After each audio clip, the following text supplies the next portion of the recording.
ഹിന്ദുക്കൾ മാത്രം താമസിച്ചിരുന്ന ഒരു നാട്ടിൽ പെട്ടെന്നൊരു പള്ളി ഉയർന്നു. അത് പണിതതാകട്ടെ ഹൈന്ദവ രാജാവും. ആ പള്ളിയാണ് 900 വർഷം പഴക്കമുള്ള കോട്ടയത്തെ കുടമാളൂർ സെന്റ് മേരീസ് പള്ളി. AD 1125.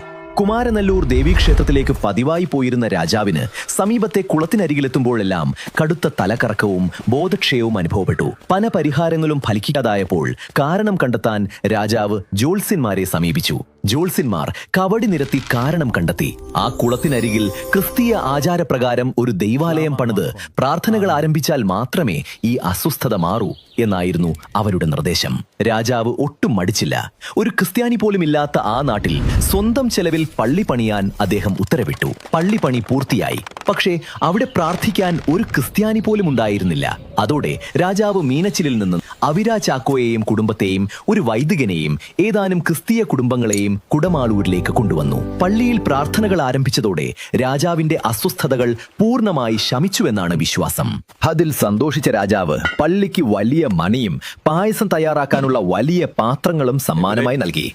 പിന്നീട് ചെമ്പകശ്ശേരി കൊട്ടാരത്തിന്റെ പിന്തുണയോടെ ഇവിടെ പായസം നേർച്ചയായി സമർപ്പിക്കുന്ന പാരമ്പര്യം ആരംഭിച്ചു. ആഗ്രഹങ്ങൾ സഫലമാകാനും ലഭിച്ച അനുഗ്രഹങ്ങൾക്ക് നന്ദി പറയാനും ഇന്നും മതഭേദമില്ലാതെ ആളുകൾ കുടമാളൂർ പള്ളിയിൽ നേർച്ച പായസം സമർപ്പിക്കുന്നു. ഒരു ഹൈന്ദവ രാജാവിൽ തുടങ്ങി നൂറ്റാണ്ടുകളായി തുടരുന്ന ഈ നേർച്ച പായസത്തിന്റെ കഥ നിങ്ങൾക്ക് മുമ്പ് അറിയാമായിരുന്നോ? കമന്റിൽ പറയൂ.